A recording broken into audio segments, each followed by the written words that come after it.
Parlons maintenant du processus de création de valeur avec l'intelligence artificielle en entreprise. Les défis scientifiques de modélisation IA sont une seule facette de la complexité d'intégration de capacités d'intelligence artificielle en entreprise. Quels sont les autres? On va par exemple voir des enjeux en lien avec l'intégration des systèmes TI, des enjeux en lien avec la gouvernance applicative, quels sont les contrats d'API qui doivent être mis en place, par exemple. On va aussi devoir considérer l'évolution des processus d'affaires. Le processus d'affaires a-t-il la capacité, à ce moment-ci, d'intégrer un nouveau processus qui automatise l'intelligence artificielle? Et finalement, on va aussi devoir considérer le risque réputationnel. Par exemple, en mai 2016, un chatbot de Microsoft est devenu discriminatoire et irrespectueux en moins de 24 heures. Quelles seraient les conséquences pour votre organisation d'une situation similaire? C'est ce que nous allons regarder dans cette section. Comme vous le voyez à l'écran en ce moment, toute une série d'activités sont requises pour livrer bout en bout vos capacités d'intelligence artificielle en entreprise.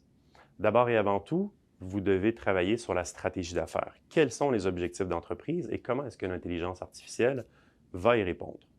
Vous devez ensuite vous assurer d'avoir les technologies requises, l'infrastructure requise pour que vos équipes puissent développer de nouvelles capacités d'intelligence artificielle.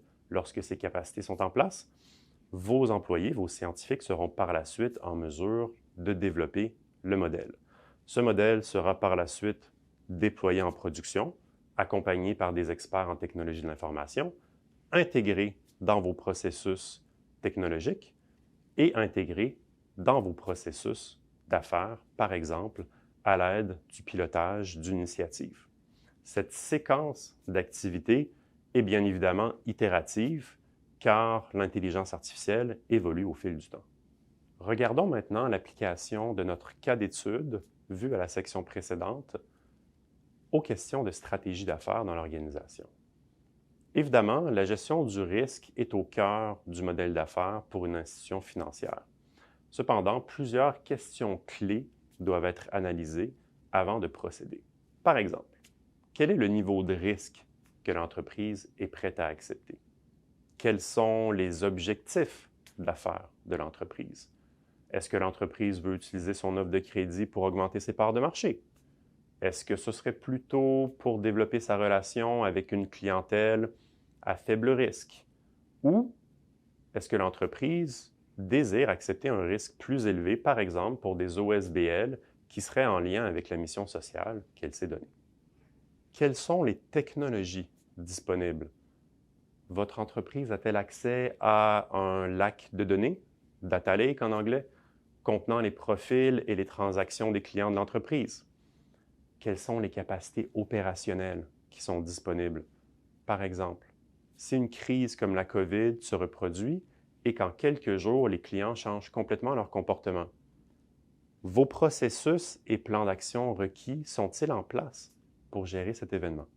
Finalement, est-ce que l'entreprise a la capacité d'ajuster son processus d'affaires pour intégrer cette nouvelle solution? Par exemple, si des décisions de crédit qui étaient anciennement manuelles aux demandes de prêts pour les OSBL sont maintenant automatisées, les banquiers sont-ils équipés pour travailler avec cette nouvelle solution? Quels sont les mécanismes en place pour gérer les exceptions? Quel devient le rôle du banquier si la décision est automatisée? Comment l'implantation sera-t-elle pilotée pour évaluer ses impacts et gérer les risques d'un tel changement? Toutes ces questions sont très importantes à considérer et vous devez y trouver une réponse pour maximiser les chances de succès de votre projet IA en entreprise. On se retrouve à la prochaine section.